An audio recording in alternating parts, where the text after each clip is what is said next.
All right, we are back with another 2-day project. Okay, so we are on a theme right now of texture, if you haven't picked up on that. So our project today was inspired by the book Where the Wild Things Are. I was reading that to my son the other night and I thought, this could be kind of fun. And so I thought, why not create our own monsters and add our own flair to them. So your assignment is to draw a monster, any type of monster at all. It can be, the sky's the limit. I mean, the only rule is I want you to incorporate a lot of texture. So I want to see some bumpy areas, I want to see some like curvy, swirly. I want to see, oh gosh, I have a lot of bumpy going on here, I just realized, but you do know I love bumpy. Some sharp areas. I definitely could use a few more sharp areas.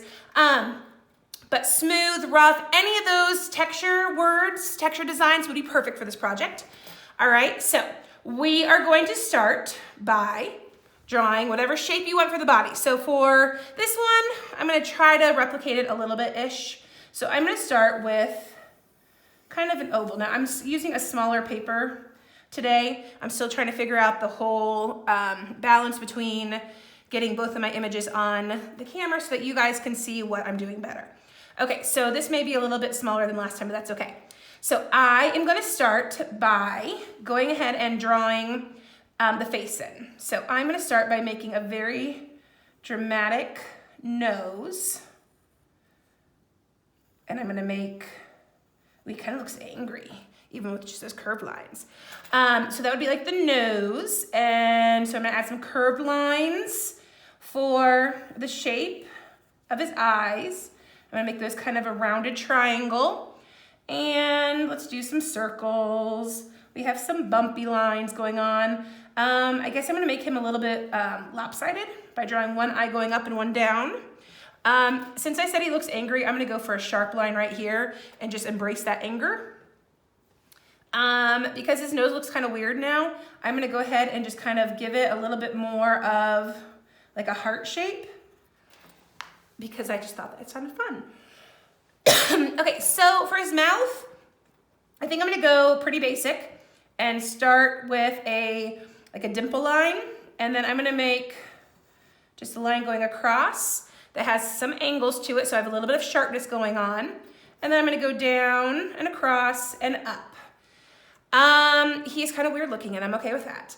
All right, from here, I'm gonna add some teeth. Now, I wanna make some sharp teeth since I realized on my original one, I didn't have as much sharp texture. So triangles for the win. And then I'm gonna balance it out by doing a curved line for the tongue behind it. Okay. So let's add a little bit of texture here on top by giving him like a little spiky mohawk kind of hairdo. And I'm gonna add some horns. So to make a horn, I'm gonna kind of start with a rounded base and then go up like I'm doing like kind of like a triangle. So they almost look like cones. And then I'm gonna curve and curve.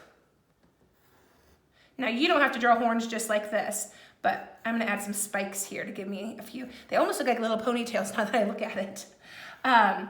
But my intent was to make them look like horns, but now it looks like he has pigtails. I'll roll with it. Okay, now for the legs, I am doing some weird amphibian looking leg, which I'm doing straight lines. See, this is why I had more angles in my original one. I didn't realize how many straight lines I had. So this is where I get some of my sharpness in. And then I'm gonna make the feet triangular. Ooh, this looks kind of frightening. I would not want to meet him in a dark room. Okay. So now I have my like killer feet going on, and let's make that a little less intimidating and add some circles at the bottom. That gives me a little bit more of a, I don't know, more frog-like and less Freddy Krueger-like. Okay, now let's do some arms. I am gonna do a muscle man. So I'm gonna come in here and I'm gonna draw some curved lines so that he is very lumpy. So he's gonna have some Arnold Schwarzenegger Terminator arms. And let's add some hands. Repeat on this side. Kind of looks like cotton candy arms now that I'm drawing them. And let's do some little circles for the fingernails. And then I'm gonna make some simple texture lines inside the arms. Okay, let's see, how about adding some circles down here and his legs? This gives us a new texture. And I have to repeat it so they're partners. Okay, and now for his body, on my original one, I did spirals, but I feel like I have so many curvy lines already. I think I'm gonna come in here and do some X's. Since he looks like an angry monster, we're gonna go with a X theme.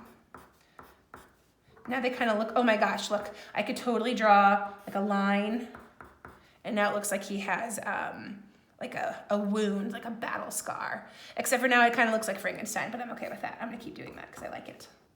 Okay, so there, oh, I'm sorry, I forgot my texture up here. I can do some bumpy up here since I haven't done much bumpy, since I was trying to compensate. All right, and then, ooh, how about I do some loops up here? Okay, so loops, and then bumpy. Okay, so that kind of gives me my texture monster. So today, if you want to be done for today with the drawing part, that is fine. And then you can finish the coloring on day 2 because this was a 2-day project. Not that I think this one will necessarily take you the whole hour that I have allotted for it, but I would like to see a little bit of creativity with this one, and then some good use of outlining and color. And when you're all finished, you can take a picture of it and have your parents send it to me via Parent Square. You can email it to me, or you can wait and show it to me on a Google Meet, and I can give you credit for it that way. All right, so this project will be your Wednesday and Thursday project. And that is all we have this week. So this week is just 2 2-day projects because we will not be doing specials on Fridays. So guys, you have 2 projects to do this week. And then if you guys want to meet up on Friday, once I get that Google Meet set up, I will send it to your teacher and hopefully we'll be able to show it to me then. All right, if you have any questions, just email me or message me on Parent Square, but I will help any way I can. Have some fun with this, guys. I know this is the beginning of a new expectation in terms of how I'm teaching. I really enjoy teaching you guys face-to-face with the Google Meet and seeing what you were doing and be able to offer suggestions and praise. I'm sorry that we had to change that. That was not my call. But anyway, so I look forward to seeing what you guys create, and good luck. See you guys soon. Bye.